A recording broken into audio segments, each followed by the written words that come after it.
Salut à tous, alors c'est Frédéric Delavier. Alors ce soir à 4h26 du matin, je voulais faire une petite vidéo sur la façon qu'ont les gens de marcher. Alors je fais cette petite vidéo suite à des questions qui me sont souvent venues sur mes Facebook et mes YouTube, des questions qui reviennent tout le temps. C'est pourquoi certaines personnes marchent pieds en canard et d'autres marchent les pieds dans l'axe de la marche. Et j'ai eu une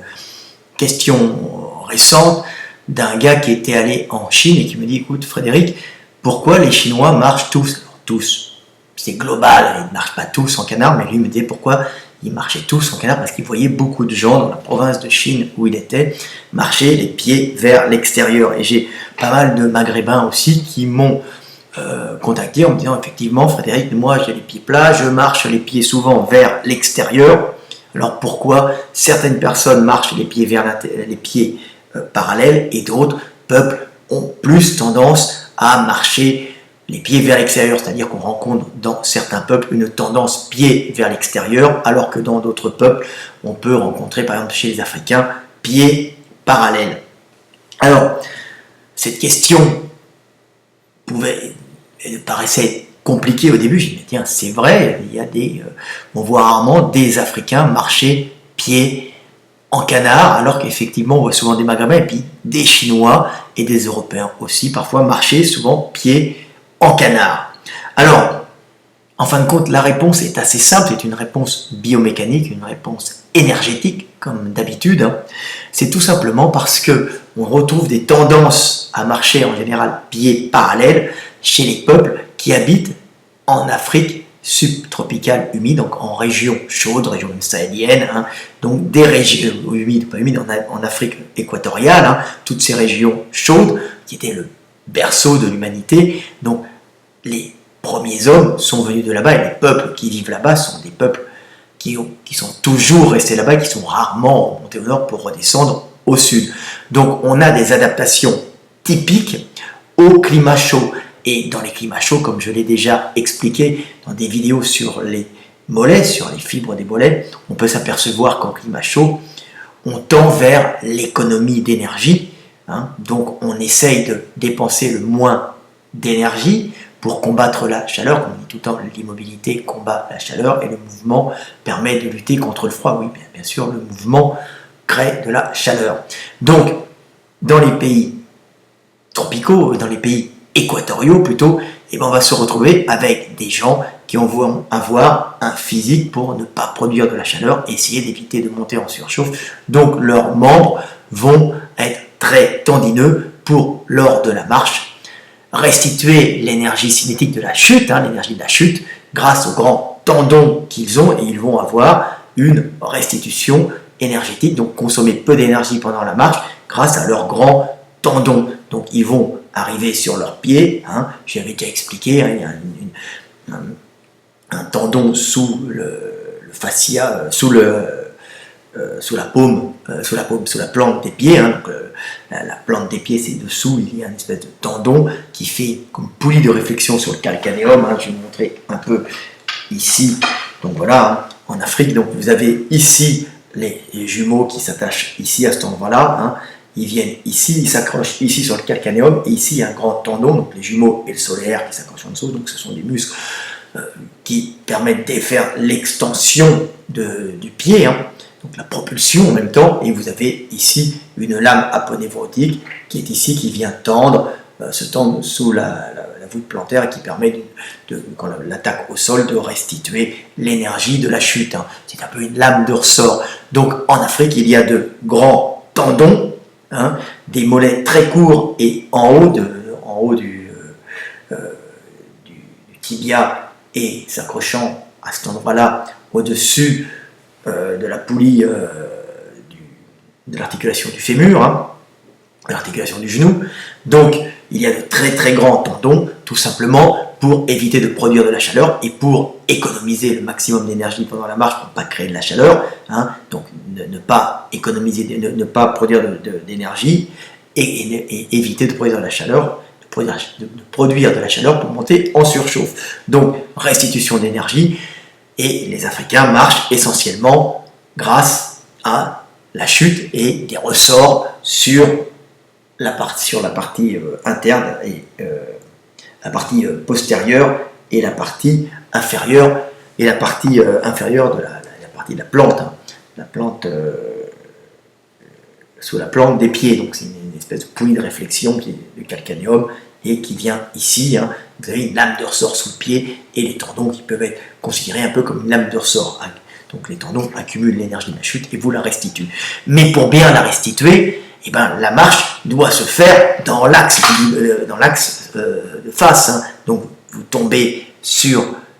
avant-pied. En général, on tombe, pas avant-pied, on marche plutôt talon, partie externe du pied. Hein. Hop, on récupère. Et à ce moment-là, on propulse avec l'énergie en récupérant en plus un peu de contraction musculaire, mais en récupérant surtout l'énergie accumulée dans ce grand tendon du solaire et dans ce grand tendon d'Achille, hein, ce grand tendon du triceps sural, et en même temps l'aponévrose plantaire qui se tend et qui récupère aussi l'énergie. Donc vous voyez, donc pour bien récupérer l'énergie, ben, les pieds doivent être parallèles pour propulser dans l'axe frontal. Donc c'est pour ça que les Noirs en général, donc les Africains subsahariens en général, les Blacks, marchent pieds parallèles et se propulsent par des ressorts quand ils tombent au sol. Donc c'est des ressorts qui sont les tendons du muscle tricepsural, le tendon d'Achille. Hein, donc, et en même temps, ce tendon qui se trouve sous la voûte plantaire, mais eux ils ont le pied assez plat, mais ils ont quand même ce tendon, c'est un aponévrose, donc ils se projettent en avant grâce à ces tendons, et pour bien se projeter en avant, il faut qu'ils aient les pieds parallèles, parce que s'ils avaient les pieds en canard, ben, ils se projetteraient latéralement, donc ça ne serait pas très bon. Donc on se retrouve dans des pays où il y a un besoin de ne pas produire de la chaleur pour ne pas monter en surchauffe, avec une récupération tendineuses, donc on est dans l'économie, on marche très bien, on court très bien de cette façon, mais on est obligé d'avoir les pieds parallèles pour être propulsé par ces ressorts. C'est beaucoup moins musculaire et c'est plus de la restitution d'énergie avec l'énergie cinétique accumulée dans les tendons. Donc après, pourquoi au nord? Donc en général, on va se retrouver avec plus de personnes marchant les pieds en canard, tout simplement parce qu'au nord, comme je l'ai dit, l'évolution a fait que les hommes ont dû s'adapter à des climats très froids. Ce sont des évolutions qui ont commencé il y a avec les glaciations plusieurs millions d'années, on va dire 1 million d'années, 1,5 million, même plus. Donc ce sont des adaptations qui datent d'il y a très longtemps. Hein, et on se retrouve avec des hommes qui ont perdu ces tendons qu'ils avaient, ces grands tendons hein, qu'ils avaient au niveau du triceps sural, donc solaire, jumeau avec un tendon, le tendon d'Achille, qui récupère l'énergie, et ils se retrouvent en même temps avec un levier calcanéen, hein, ici beaucoup plus court, donc du coup un muscle beaucoup plus puissant parce que le levier est moins bon, hein, donc, mais ce muscle puissant avec ici quand même une voûte plantaire très marquée et devant des extenseurs des orteils très puissants pour pouvoir arquer la voûte plantaire et en même temps justement réduire la taille du levier hein, et permettre à un gros muscle de faire le mouvement de la propulsion. Donc on ne se propulse plus par récupération énergétique de l'énergie de la chute, hein, par l'énergie cinétique, mais on va se propulser uniquement par le muscle qui va pousser, donc on se retrouve, qui va propulser au sol, donc on va se retrouver avec un gros jumeau, comme dans les tableaux de Bruegel, hein. Les Néandertaliens devaient avoir des énormes mollets, tout ça pour tout simplement produire de la chaleur, hein, et réchauffer toute la partie basse du pied pour résister à des hivers rigoureux. Il n'y avait pas la technologie qu'on a maintenant avec notre chauffage central, hein, on peut se réfugier dans des grottes, et pendant au moins 500 000 ans, 600 000 ans, les Européens, et même les habitants d'Afrique, ont eu des hivers, d'Asie, ont eu des hivers rigoureux, et sans le feu, donc ils ont généré, donc il y a eu une sélection des individus avec de gros mollets, peu de récupération énergétique de la chute, hein, donc peu de lames de ressort, si vous voulez, pour pouvoir rebondir, mais une propulsion muscle, une propulsion qui générait de la chaleur, qui générait la circulation sanguine, permettant de réchauffer les extrémités des pieds en évitant de geler, et de produire beaucoup de chaleur lors de la marche, donc peu économique, pas efficace pour se déplacer en vitesse, mais c'est un chauffage central qui permet aux hommes de cette époque de se déplacer. Maintenant, on l'a encore gardé, les Européens ont des plus gros mollets que les Africains, mais ces mollets ne sont plus en restitution d'énergie, ils ne sont plus en propulsion tendineuse, ils sont en propulsion musculaire pour, en fin de compte, à la base, créer de la chaleur et éviter des pathologies lourdes pour l'hiver, donc éviter les gelures, mais éviter aussi les ruptures tendineuses incapacitantes ou les ruptures musculaires incapacitantes si le muscle n'était pas à la bonne température, tout simplement. Donc, les hommes du Nord, et même les Maghrébins qui sont quand même à la base des, on va dire, des orientaux urbains qui ont vécu des glaciations, donc qui ont vécu, qui sont en même temps mélangés, donc ça tourne autour du bassin méditerranéen, ce n'est pas uniquement des gens qui étaient là, c'est une souche, on va dire, néolithique de peuplement, mais qui a quand même subi des refroidissements, donc du désert, ils sont aussi dans le chaud, mais ils sont aussi des fois dans le froid, donc ils ont eu un changement de morphologie, ce n'est plus les Africains subsahariens, ce sont des peuples qui ont tourné un peu autour, alors une base qui était qui était au côté sud méditerranéen, mais il y avait quand même du passage autour de la Méditerranée, ça tournait, donc des adaptations et des gens qui ont subi quand même du froid, donc des mollets plus volumineux, et même les Européens ont des mollets plus volumineux, ne sont pas en restitution d'énergie. Bon, n'être pas en restitution d'énergie, donc tendineuse, donc on ressort,